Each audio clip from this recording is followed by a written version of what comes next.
पहले मैं आपको अपनी टेस्टिमनी देता हूँ, मैं यहाँ पे क्यों आया हूँ, मैं कैसे आया हूँ। First of all, I want to give my testimony. मेरा नाम अंकुर नरूला है। My name is Ankur Narula. मैं एक कंप्यूटर इंजीनियर हूँ। I am a computer engineer. मेरे दादाजी इनकम टैक्स के ऑफिसर थे इंडिया में। My grandfather was officer in income tax department in India. 2003 में उनको कैंसर हो गया था। In 2003, he was invested with cancer.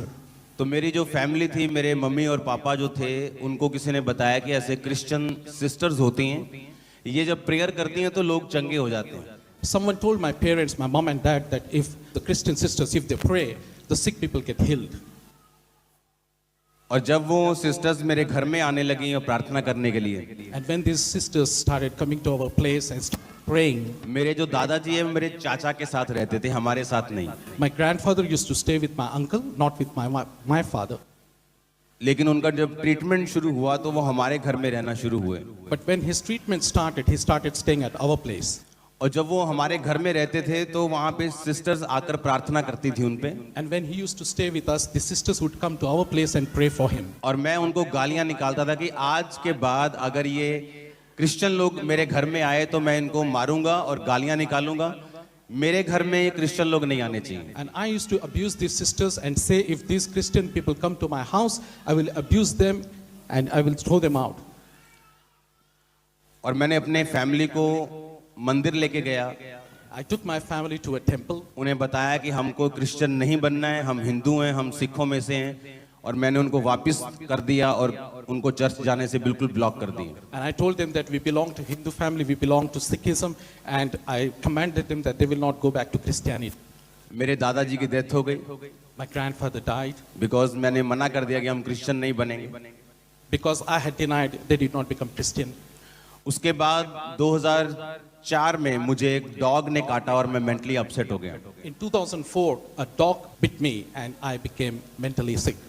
उसके बाद सब जगहें, सब बाबे, सब लोग, सब डॉक्टर, सब न्यूरोलॉजिस्ट, सब जगह मैं गया और किसी से मेरा इलाज नहीं हुआ। After that, I was taken every doctor, every medicine. I tried every medicine and every neurologist, but nothing helped me. मैं थोड़ा थोड़ा नशा करता था कॉलेज टाइम से, सिर्फ इंजॉयमेंट के लिए। College days, I used to enjoy drugs. फिर मेरे नशे बढ़ गए क्योंकि मेरे को अटैक होते थे, तो मैं नशे में जब रहता था मुझे लगता कि नशे में रहने से मेरे अटैक जो है वो कम रहेंगे थोड़े।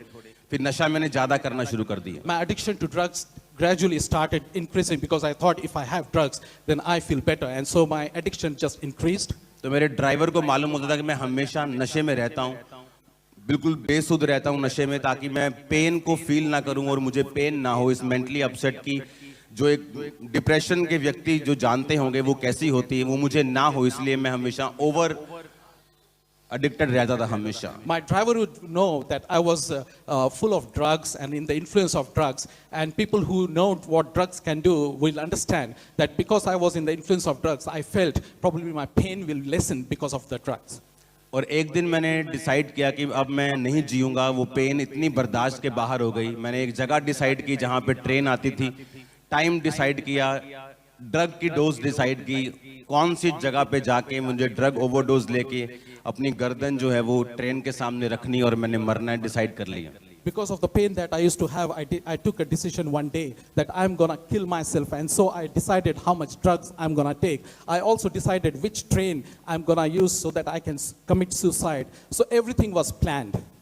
तो मैं ओवरडोज मैंने ली अपने नशे की उस दिन। And so on that day I had overdose of my drugs. और मेरे पास एक गाड़ी थी, अपनी गाड़ी को मैंने, जैसे यहाँ से जिस होटल में हम रहते हैं वहाँ 20 मिनट का रास्ता है, ये बहुत दूर है, लेकिन जो मेरा घर था जिस जगह से मैं चला वो सिर्फ 5 मिनट का रास्ता है, जस्ट 5 किलोमीटर वहाँ पे मेरा घर है।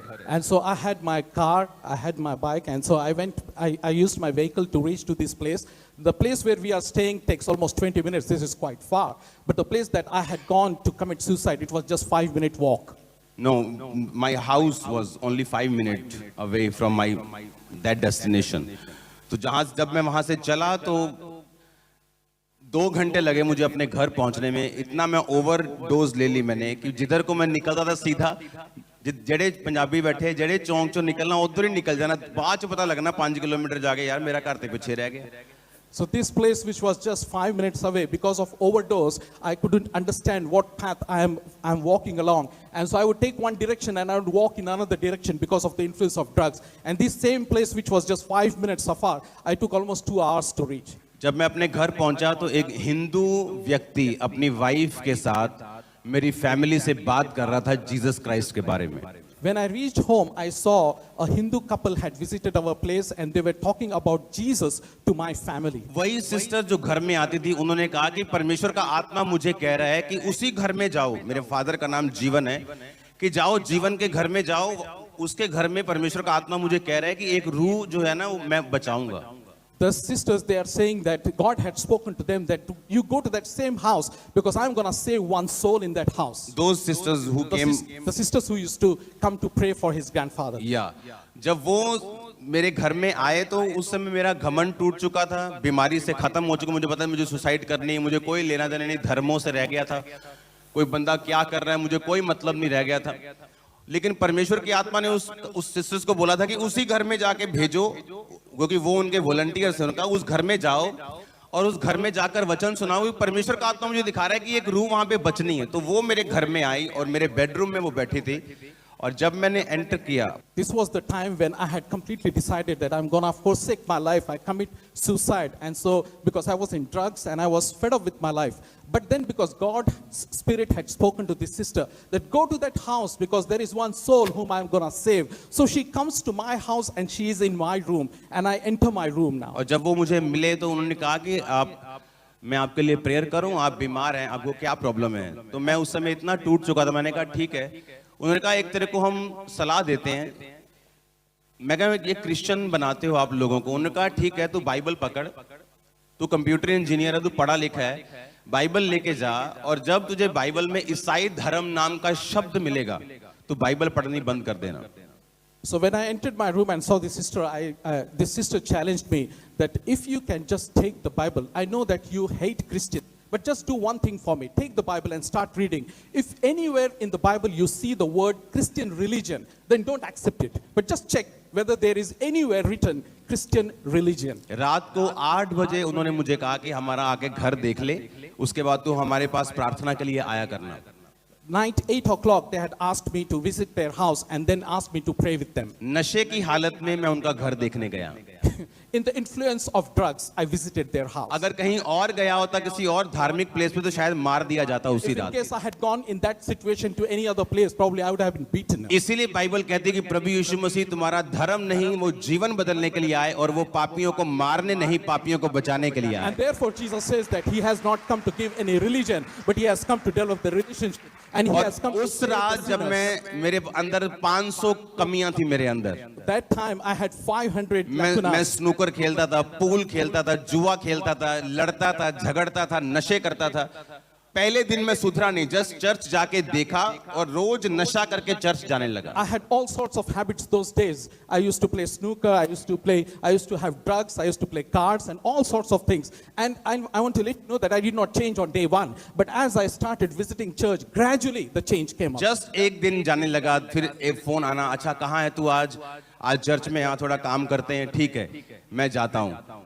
एक दिन जहां मैं बैटिंग जुआ खेलता था उस लड़के के साथ मेरी फाइट हुई और मेरा मन वहां से टूट गया और मैं जब नीचे बेसमेंट से ऊपर आके मैंने जब फोन रिसीव किया मेरी चर्च में से, उन्होंने कहा आज क्या कर रहा है? मैंने कहा कुछ नहीं, आजा चर्च में रोज 5 बजे शाम को चर्च में आकर हम लोग सेवा करेंगे। मुझे एक ऑफर मिला अपने पास्टर से, कह लो कि रोज 5 बजे तू आया कर। उधर से मेरा दिमाग और दिल टूट गया नशे से और जुए से और इस तरह से परमेश्वर ने मुझे खींचा और मैं रोज शाम को 5 बजे चर्च जाने लगा। So there was this day when I was visiting gradually and changing gradually. But one day when I was playing cards with my friend, I lost the game and I lost my money and I got so disappointed. And that was the time when I received a call from my pastor. And my pastor says that, what are you doing today? And I said, oh, nothing. I don't have any plans. He said, well, from now on, every evening 5 o'clock, you are coming to the church because I have got something for you. And this way, I got a project. I got a job in the church from my pastor. उस समय internet बहुत कम था India में, बहुत कम broadband होते थे किसी के पास। Those days we did not have enough internet. पर मेरे घर में इंटरनेट था मैं इंटरनेट पे गया, जीसस के बारे में सर्च किया, टेस्टिमनीज के बारे में सर्च किया, बाइबल के बारे में सर्च किया, खुद देखा, खुद समझा, खुद पढ़ा, और मुझे मालूम हुआ कि जीसस क्राइस्ट ही है जो मेरी प्रॉब्लम्स का हल कर सकते हैं। I had the internet facility, and so I myself went on internet and I inquired and I searched who Jesus is. तो मैं what Bible आपको is. मैं वो व्यक्ति नहीं हूं जो बॉर्न क्रिश्चियन से या किसी ने मुझे अंधविश्वास में डाल दिया। मैं वो क्रिश्चियन हूं जो एक एक अंश करके बदला हूं। ऐसा नहीं कि पहले दिन जाके मैं बदल गया हूं, एक एक अंश करके परमेश्वर ने मुझे अपने स्वरूप में, बाइबल कहती है वो बदलता है, तो परमेश्वर ने मुझे बदला पूरी रीति के साथ। जिस रात को मैं चर्च देखने गया हूं, वहां से लेके कभी कभी फिर जाना, हफ्ते में 2 बार, हफ्ते में 3 बार, फिर मेरी फाइट होना, उसके बाद रोज जाना, और उसके बाद परमेश्वर की सेवा में धीरे धीरे घुसना, उसके बाद नशा छोड़ना, 2 महीने के अंदर अंदर बैप्टिज्म लेना, उसके बाद पवित्र आत्मा से भरना, रोज फिर परमेश्वर के बारे में लोगों को बताना, उनकी काउंसलिंग करना, फिर भी अपनी हीलिंग को रिसीव ना कर पाना, और फिर परमेश्वर की आत्मा ने मुझे बताया कि तुझे मेहनत करनी होगी। बाइबल कहती है मसीह में की गई मेहनत व्यर्थ नहीं जाती। उसके बाद मेहनत करनी शुरू की, प्रार्थना करनी शुरू की, फास्टिंग करनी शुरू की, उसके बाद परमेश्वर की आत्मा ने मुझे भरा, फिर सेवकाई शुरू हुई, और आगे की स्टोरी फिर आपको मालूम है क्या हुआ। So I'm not a person who was born Christian. I was not a person who changed on day one, but I was someone who changed gradually. So when I received Jesus, I received by bit. I myself searched him on internet. I went on internet, I searched who Jesus is, what Bible is, and I tried to understand what Jesus has done for me. And then when I received Jesus and I was counseling people, do know that I was not someone who was healed by myself, but I was still counseling people because Jesus taught me that you have to work hard. And so gradually, bit by bit, I started working hard right from when I was in my drugs and I had received Jesus. Since then, he started changing me, because that's what the word of God says, that he changes us bit by bit in his glory. And that's what he did it in my life. Hallelujah. तो ये मेरा शुरुआत थी Christianity में आने की। मेरे मन में सवाल होते थे, डाउट्स होते थे कि यीशु मसीह सच्चा परमेश्वर है कि नहीं है, मैं चंगा हूंगा कि नहीं हूंगा, जिनको फिर मैं मानता हूं वो कौन है अगर ये सच्चा परमेश्वर है। ऐसे हजारों डाउट्स मेरे मन में रहते थे। Day by day Bible reading, परमेश्वर के लोगों के साथ संगति, प्रार्थना में रहना, उपवास में रहना, प्रेयर करनी, जेन्युइनली परमेश्वर को खोजना। इसलिए आज मैं आपके बीच में हूं, और मेरा बिलीव है अगर आज आपने परमेश्वर के वचनों को सुना जो शुरू होने वाला है, आपकी लाइफ सदा के लिए बदलने वाली है। So God, I am a true testimony of how God changes a person bit by bit. And he did that in my life. He taught me to work hard for him. He taught me to commit myself to him, and he did that. And I want to tell you, the word of God is what teaches us, that he changes us bit by bit. And that's what we are going to listen and learn today when we start the word of God. अपनी हाथों को उठाओ सब जन, Let's raise our hands. अपनी आंखों को बंद करके, Let's close our eyes. अपनी हाथों को उठाकर, खुदावन जितना वचन आज मैं सुनूं, And let's pray that Lord, वो 100 गुना फलों को लेके आए। अंधकार की शक्तियां let that bring 100%. इस वचन को चुरा ना सकें। Let no तेरे evil spirit जीवित steal नाम में this. आज मैं सुनूं और बदल के वापस जाऊं। प्रभु यीशु मसीह के सामर्थी नाम में हम मांगते हैं, In the name of आमीन। Amen. जोर से तारीफ करो खुदावन की, जोर से।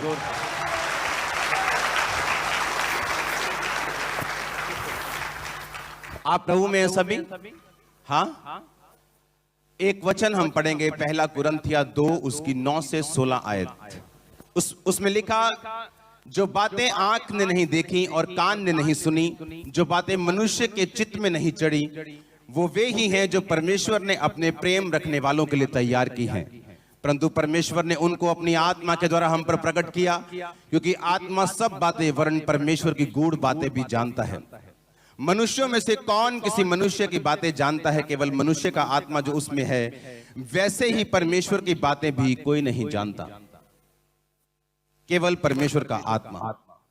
The word says in 1 Corinthians chapter 2 from verse 9, it reads, But as it is written, eye has not seen, nor ear heard, nor entered into the heart of man, the things which God has prepared for those who love him. But God has revealed them to us through his Spirit, for the Spirit searches all things, yes, the deep things of God. For what man knows the things of a man except the spirit of the man which is in him? Even so, no one knows the things of God except the Spirit of God. Now we have received not the spirit of the world, but the Spirit who is from God, that we might know the things that have been freely given to us by God. Hallelujah. दो तरह की life आप जीते हो। We live two types of lives. एक है परमेश्वर वाली life, One is a godly life. एक है इंसानों वाली, शैतान वाली बोल लो, इंसान वाली बोल लो, दुनिया वाली बोल लो। Another is worldly life, which can also be called as people. क्योंकि आप न्यूट्रल नहीं हो सकते, या तो आप परमेश्वर के या आप शैतान के। You cannot be double. Either you will be of God or of Satan. एक लाइफ है जो ग्लोरियस परमेश्वर आपको देना चाहता है। There is one life in which he gives us glory. अगर इंस्टाग्राम के 10 मिलियन फॉलोअर्स होने के बाद भी सेलिब्रिटी सुसाइड कर रहे हैं, If a celebrity has 10,000 followers, 10 million and yet followers. 10 million followers, and yet he is committing suicide, वो भी एक लाइफ है, that is also. लेकिन वो ग्लोरियस खुदा की ओर से दी गई नहीं है। बाइबल कहती है But that's not a life that is from God. कि जो आशीष यहोवा देता है उसके साथ वो दुख नहीं मिलाता। God says the blessing that God gives, he does not add pain to it. अगर वो आपको पैसा देता है उसके साथ वो दुख नहीं मिलाता। If he gives you money, he won't give you pain with it. अगर वो आपको सेलिब्रिटी बनाता है उसके साथ वो दुख नहीं मिलाता। If he wants to make you celebrity, he will not give you दो pain. तरह की लाइफ है। परमेश्वर ने कहा एक तो वो जो आपको दुनिया देती है, क्योंकि परमेश्वर जब यीशु मसीह पहाड़ पर थे तो शैतान ने कहा था कि अगर तुम मुझे प्रणाम करेगा, ये सारा वर्ल्ड ये मेरे पास है, ये शोहरत, ये पैसा, ये फेम, अगर तू झुककर मुझे प्रणाम करे मैं तुझे ऐसे ही दे दूंगा, तुझे क्रूस उठाने की जरूरत नहीं है। Bible tells us about Jesus when he was tempted by the Satan. Satan had shown him the whole world and asked him, if you bow me, I will make you master of everything. But Jesus did not agree to that. परमेश्वर को मालूम था कि जो मैं चाहता हूं वो मैं शैतान को प्रणाम करके ले सकता हूं, लेकिन वो ग्लोरियस, वो महिमा में लाइफ नहीं होगी जो यहोवा पिता से है। ये शैतानी लाइफ होगी, ये वर्ल्डली लाइफ होगी जिसमें दुख मिला होगा और श्राप मिला होगा। Jesus knew that if he bows before the Satan, he will surely get the glory, get the mastery. लोग बोलते हैं कि मैं सेवा क्यों करूं, मैं जो मुझे बिजनेस करना है, हाँ सेवा तो पास्टर्स करेंगे, मुझे डॉक्टर बनना है, मुझे अपना बिजनेस चलाना है, मुझे रियल एस्टेट में कामयाब होना है, मुझे अपने फील्ड में कामयाब होना है, तो मुझे ऐसी ग्लोरियस लाइफ की जरूरत नहीं, मुझे मेरा टैलेंट काफी है। Some people do think that I don't need glorious life. All that I need is my talent, and I can get everything to be a businessman or to be a celebrity or any big person on just on the basis of my caliber. ये वो life नहीं जो परमेश्वर हमें देना चाहता है। If you see that this type of things are happening, when even if you are victorious, wealthy, अब जो वचन and मैंने still पढ़ा, your children are committing suicide, then it's not a glorious life. उसने कहा जो बातें आंख ने नहीं देखी, जो किसी के मनुष्य के चित्त में नहीं चढ़ी, जो कान ने नहीं सुनी, वो परमेश्वर ने अपने प्रेम रखने वालों के लिए तैयार की है। मतलब वो आपको एक ऐसी लाइफ देना चाहता है जिसमें दुख नहीं होगा और जो दूसरों के लिए सरप्राइज होगा और शॉक भी होगा। God wants to give you a life wherein there will be no pain and people will be surprised with your life. और जो किसी ने नहीं सुना होगा And और जो something किसी ने has देखा नहीं होगा। never has been seen or heard ever. जब मैंने चर्च स्टार्ट की 2007 में, In 2007 when we started the church, तो वो टेंट चर्च थी, 2 टेंट लगते थे, 15 बाय 15 के 2 tent. there were 2 tents of 15 by 15. मैं फाइनेंशियली बहुत ब्लेस्ड था, मेरा बिजनेस बहुत ब्लेस्ड था। I was good doing financially. जब मैं My मसीह business में was आया going तो मैं good. फाइनेंशियली टूटा हुआ नहीं था, मेरा बिजनेस बहुत ब्लेस्ड था, I wasn't broken financially. I was doing good. पर मैं अपनी फैमिली के साथ उस बिजनेस में था। And I was with my family in तो that मेरी business. फैमिली ये नहीं चाहती थी कि मैं अपने बिजनेस का पैसा चर्च मिनिस्ट्री में या जगह लूं या चर्च में लगाऊं, इसलिए वो मैं अपनी पॉकेट मनी से मैंने चर्च को स्टार्ट किया था। And my family never wanted me to invest any money from business in the church, and so I had to use my pocket money to begin this church building. और जब church लगाया तो लोग बोले ये भी कोई चर्च होता है, ये टेंट लगा दिए आपने। लेकिन बाइबल कहती अगर तुम परमेश्वर की आत्मा के चलाए चलोगे, परमेश्वर ने कहा कि जो मैं तुम्हें देना चाहता हूं, तुम्हें चॉइस करनी, तुम क्या चाहते हो। तुम वर्ल्डली लाइफ से कामयाब होना चाहते हो, उसमें मैंने आपको कामयाबी का शिखर बता दिया। सीएम बन के भी सुसाइड करना है, सेलिब्रिटी बन के भी सुसाइड कर रहे लोग, तो वो लाइफ कहां है? क्योंकि उसमें परमेश्वर मिला हुआ नहीं है। आपको जो परमेश्वर ने बुलाया अपने पास, तो परमेश्वर ने आपको ऐसे नहीं बुलाया, उसके दिमाग में आपके लिए कुछ है। वो आपको कुछ ग्लोरियस लाइफ देना चाहता है। आपको समझ आई बात के नहीं? आई समझ के नहीं? परमेश्वर कहता है जब वो मुझे देखता है तो वो ऐसे देखता है कि मैं इसको ये लाइफ दूंगा जो ग्लोरियस होगी, जो किसी मनुष्य के चित्त में, जो किसी ने अब तक सुना नहीं, जो अब तक देखा नहीं। जब वहां 10 चर्च शुरू हुआ और 10 चर्च बढ़ता गया, इमेजिन करो उस चर्च में आज 4 लाख मेंबर हैं और अभी तक भवन तैयार नहीं हुआ, अभी भी टेंट में है। इमेजिन करो अगर भवन वाली चर्च में शुरू करता तो ब्रांचेस कहां होती? गुरदासपुर ब्रांच में 50,000 लोग हैं और भवन नहीं। अमृतसर चर्च में 25,000 लोग हैं लेकिन भवन नहीं, वहां भी 10 चर्च लगती। बाइबल कहती जो मनुष्य के चित्त में नहीं है, जो किसी व्यक्ति ने सुना नहीं, जो किसी ने देखा नहीं, परमेश्वर ने अपने प्रेम रखने वालों के लिए तैयार किया है। आमीन। मतलब एक ऐसी लाइफ जो लोगों के लिए शॉकिंग होगी, सरप्राइज होगी, पर वो परमेश्वर आपको देना चाहता है। आप मेरी बात समझ रहे कि नहीं? लेकिन वो होगा कैसे? बाइबल कहती परमेश्वर ने उनको अपनी आत्मा के द्वारा, किनको? वो गहरी बातों को जो सिर्फ तुम्हारे लिए परमेश्वर ने पैदा की है। आज आपके बच्चे आपके काबू में नहीं है, आपकी फैमिली के, मैं जानता हूं। आपका परिवार आपके काबू में नहीं है, मैं जानता हूं। वो आपके अधीन नहीं है, मैं जानता हूं। वो आपसे प्यार नहीं करते, मैं जानता हूं। क्यों? क्योंकि हमने वो लाइफ को नहीं पकड़ा जो परमेश्वर की ओर से है। डिसअपॉइंटमेंट है लाइफ में, मैं जानता हूं। खाली है लाइफ, मैं जानता हूं। क्यों? क्योंकि हमने वो लाइफ नहीं पकड़ी अभी भी जो परमेश्वर ने हमारे लिए खास तैयार की है। हालेलुया। हमें क्या लगता है फॉरेन चर्च, बहुत सारी चर्चेस कैसी हैं? आप जाएंगे, पास्टर प्रीच करेगा, आप पास्टर के पास जाके बोलेंगे मुझे ये दिक्कत है, ये प्रॉब्लम है, आप मेरे सिर पे हाथ रख के प्रेयर करो, और ऐसे शो करते हम कि हमारी सारी प्रॉब्लम का जिम्मेवार ये पास्टर है, इसी को हल करना पड़ेगा क्योंकि हम इसकी चर्च के मेंबर हैं। लेकिन बाइबल ऐसा नहीं कहती। अब मैंने आपको बता दिया 2 तरह की लाइफ हम जी सकते हैं, या तो ग्लोरियस लाइफ जो परमेश्वर हमें देता है, या संसारिक लाइफ जहां कामयाबी भी है, पैसा भी है, कर्ज भी है, शराब भी है, दुखी होना भी है, सुखी होना भी है। एक वो लाइफ है, लेकिन एक ऐसी ग्लोरियस लाइफ जो परमेश्वर हमें देता है जो आज तक किसी ने नहीं देखी होगी। हालेलुया। लोग बोलते थे कि पास्टर्स की वाइफ्स के में मिलता था, बोलते थे कि वो भी कोई चर्च है खामरा, वो तो टेंट में होता जब शुरुआत हुई थी। लेकिन आज पंजाब की जो भी मिनिस्ट्री खड़ा होना चाहती है वो टेंट में चर्च लगाना चाहती है। और पहले लोगों को समझ नहीं आया क्योंकि परमेश्वर कहता है कि अगर तुम मुझसे प्रेम करेगा, मैं तुझे ऐसा जीवन दूंगा जो कभी किसी ने सुना नहीं, कभी किसी के चित्त में नहीं चढ़ा, कभी किसी कान ने नहीं सुना। मैं ऐसी लाइफ, ऐसी मिनिस्ट्री, जो तेरी कॉलिंग है, मैं उसे ऐसा कर दूंगा। अब बारी आई आपकी, क्योंकि हर बंदा पास्टर होने के लिए नहीं चुना गया, हर व्यक्ति प्रेरित होने के लिए नहीं चुना गया। किसी की कॉलिंग नर्स बनना भी हो सकती है, डॉक्टर बनना भी हो सकती है, बिजनेसमैन बनना भी हो सकती है, जॉब करना भी हो सकती है, घर पे रहना भी हो सकती है। लेकिन तब भी आप एक ऐसी लाइफ परमेश्वर की ओर से हासिल कर सकते हैं जो ग्लोरियस होगी, जिसमें आप अपने बच्चों को मॉर्निंग प्रोफेटिकली गाइड कर सकते हैं कि आज तुझको किधर जाना है और किधर नहीं जाना। जहां ऐसी लाइफ जो कभी किसने नहीं सुना, ऐसी कामयाबी आपकी लाइफ, आपकी फैमिली उसे टेस्ट कर सकती है। हालेलुया।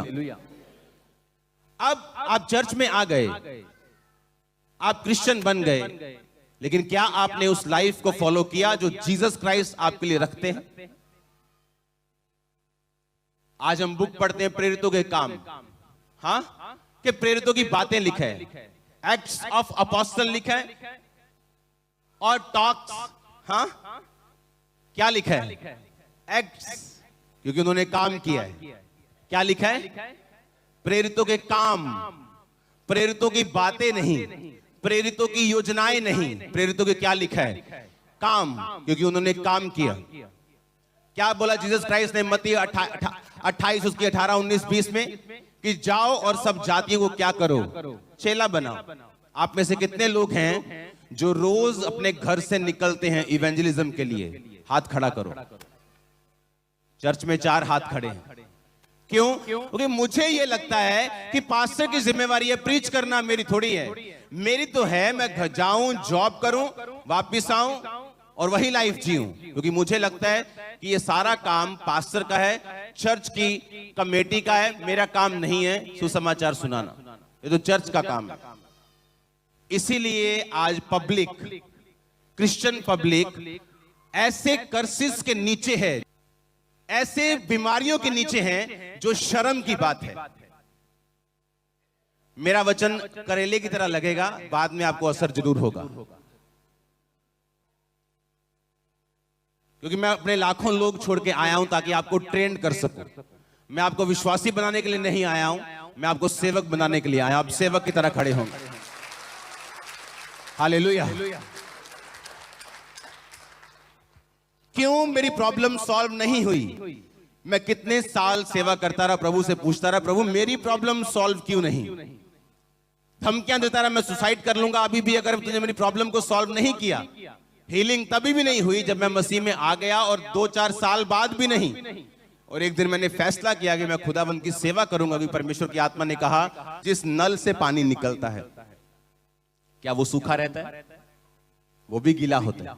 अगर तेरे अंदर से हीलिंग निकलेगी, तेरे अंदर से ब्लेसिंग निकलेगी लोगों के लिए, तो तू भी हील होगा और ब्लेस होगा। सेवा शुरू की, लोगों को हील किया, यीशु मसीह के नाम में डिलीवर किया, अपनी प्रॉब्लम्स को, अपनी बीमारियों को साइड पे रख के। और परमेश्वर ने एक दिन मुझे भी हील किया और डिलीवर किया और आपके बीच में वो लेके आया। हालेलुया। अब हमें यह लगता है कि जो काम करने की जिम्मेवारी है चर्च में वो पास्टर्स की है। ये वचन मुझे आप ये बताओ कि मत्ती 28 जब वचन यीशु मसीह के द्वारा बोला गया तो उस समय वहां पर कितने लोग थे जिनको बोला गया? कितने लोग थे? कितने लोग थे? 500 से अधिक लोग थे वहां पे। कितने लोग थे वहां? क्या वो 500 प्रेरित थे वहां पर? बताओ, मैं बात करने आया हूं। क्या 500 प्रेरित थे वहां पे? पास्टर्स थे? कौन थे वहां 500 लोग? बिलीवर्स थे वहां पे, जीसस क्राइस्ट के बिलीवर्स थे। और जब परमेश्वर ने उनको वो वचन दिया कि जाओ और सब जातियों को चेला बनाओ, उन्हें सब बातों को मानना सिखाओ, तो क्या परमेश्वर उस समय 12 लोगों से बात कर रहे थे कि 500 से बात कर रहे थे? 500 से बात कर रहे थे कि तुम जाओ और लोगों को चेला बनाओ। तो परमेश्वर ने वो वचन उनको बोला, 500 को आपको बोला। हाँ, आपको बोला। आपको बोला कि नहीं बोला? देखो, जो पवित्र आत्मा आपको लाइफ देना चाहता है वो ब्लेस्ड लाइफ है। मैं आपको बता रहा हूं, रिकॉर्ड ब्रेक करोगे आप अपनी फैमिली के। मैं आपको सच कह रहा हूं, मैं आपको सच कह रहा हूं। आप सेम नहीं हो। वो फायर जो इवेंजलिज्म के लिए चाहिए आपके अंदर, आपकी स्पिरिट में जा रही है आज यीशु मसीह के नाम में। आमीन। ऊंचा ये बरकत आपकी है चर्च। हालेलुया, हालेलुया, आमीन। लोग बोलते हैं मुझे ये चाहिए तो मैं अच्छा काम कर सकता हूं, मुझे गाड़ी चाहिए, गाड़ी नहीं है तो मैं अच्छा काम कर सकता हूं। जब मेरे पास 5000 लोग थे, 10,000 लोग थे, मेरे पास अपनी गाड़ी नहीं थी। ये नहीं कि मेरे पास गाड़ी नहीं है, ओ मैं बड़ा बन जाऊं, बहुत बेचारा। नो नो नो, मुझे जरूरत नहीं थी, क्योंकि मैं हर संडे या थर्सडे अपने घर से निकलता था। ये मेंबर्स बैठे हैं खमरा चर्च के बहुत सारे। कभी मैं अभी तक मार्केट में मेरे कपड़े भी टीम लेने जाती, तो सिर्फ संडे थर्सडे घर से निकलने के लिए मुझे गाड़ी की जरूरत नहीं थी। तो विश्वासी आके उठाता था, लेके जाता था, वापस छोड़ता था, बस मेरा काम खत्म। मैरिज से जस्ट 3 महीने पहले, एंगेजमेंट से जस्ट 10 दिन पहले, मालूम भी नहीं था एंगेजमेंट होनी है, मैंने गाड़ी ली। मुझे मालूम था मुझे क्रूसेट पे जाना है, काम करना है, तो मुझे अपनी गाड़ियां चाहिए। कहने का मतलब ये, कुछ भी आपको नहीं चाहिए इवेंजलिज्म करने के लिए, कुछ भी नहीं चाहिए आप, बस आप तैयार रहो, मन तैयार चाहिए आपका, और कुछ नहीं चाहिए। गाड़ी नहीं है, बस में निकल जाओ, बस नहीं है, ट्रेन में निकल जाओ, बस आपको मन चाहिए तैयारी का। और मसीही लाइफ शॉर्टकट में नहीं। अपने पड़ोसी को बोलो, कोई शॉर्टकट नहीं, कोई शॉर्टकट नहीं। बोलो बोलो बोलो, आमीन। ये लाइफ जो आज मैं जी रहा हूं, ये सालों की प्रिपरेशन थी, सालों की, कोई शॉर्टकट नहीं। हर रोज मैंने उसको लिया है, चेक किया है, एक एक कदम करके आगे बढ़ाया है, रोकर भी, कलप के भी, आंसुओं में भी, दर्द में भी, पेन में भी सेवा की है। That's it. परमेश्वर को दिखाया है कि मैं भागने वाला नहीं हूं, जस्ट हीलिंग के लिए सेवा नहीं कर रहा हूं। आज मेरी लाइफ का हर हिस्सा, वो मेरी पर्सनल, मेरा फाइनेंस हो, मेरी चर्च का हो, मेरी पर्सनल लाइफ हो, मेरी फैमिली हो, हर एक चीज मेरी आशीषित है। वो फैमिली, वो माँ, वो बाप जो बोलते थे कि क्रिश्चियन छोड़ दे क्रिश्चियनिटी को, नशे करने दोबारा कर ले, मेरी मदर को मैंने खुद बपतिस्मा दिया, मेरी फादर को मैंने खुद बपतिस्मा दिया, मेरे ब्रदर की वाइफ को, अपनी वाइफ को, अपने बच्चों को मैं अब खुद बपतिस्मा दूंगा। परमेश्वर ने कहा मैं तुझे विक्टोरियस लाइफ दूंगा। आमीन। उस वचन को पढ़ेंगे अपनी स्क्रीन में, उसके बाद हम आमीन करेंगे। कुरिन्थिया 2 उसकी 14 आयत को अपनी स्क्रीन पे देखेंगे। हालेलुया। लेकिन परमेश्वर का धन्यवाद हो, परंतु परमेश्वर का धन्यवाद हो जो मसीह में सदा हमको जय के उत्सव में लिए फिरता है और अपने ज्ञान की सुगंध हमारे द्वारा हर जगह फैलाता है। जय का उत्सव, हाँ, विक्ट्री का फेस्टिवल, वो आपको परमेश्वर देना चाहता है।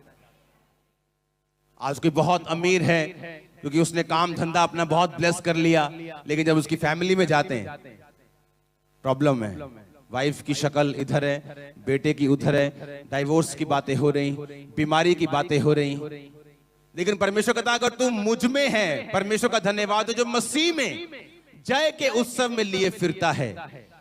जय का उत्सव मतलब जब आप पंजाबी मेलों में जाते हैं ना, मेलों में, हाँ, मेला लगा, उधर भी स्टॉल लगा, उधर भी स्टॉल लगा, उधर भी लिखा, वो तुम्हें जय के उत्सव में, कि जिस उत्सव में तुम, जिस फेस्टिवल में तुम चल रहे हो, वहां तुम्हें विक्ट्री का स्टॉल लगे नजर आएंगे हर तरफ। तुम्हारी पर्सनल लाइफ, तुम्हारी फाइनेंशियल लाइफ, तुम्हारी फैमिली लाइफ, सब जगह जय होगी, विक्ट्री होगी। ये आपका पोषण है आज से। मैंने कहा ये आपका पोषण है आज से। आमीन। ऊंचा आमीन, ऊंचे वाला चाहिए यीशु मसीह के नाम में। आप तैयार है सेवा करने के लिए? मैंने कहा ये आज से आपका पोषण है, जय यीशु मसीह के सामर्थ्य नाम में। टेस्टिमनी को सुनेंगे। सब जन खड़े हो जाओ, अपने हाथों को उठाकर। Thank you Jesus. ये गवाहियां, आज की प्रेयर मेरी जिंदगी में फलों को लेके आए, इन जीसस नेम। हालेलुया। तारीफ करो जोर से।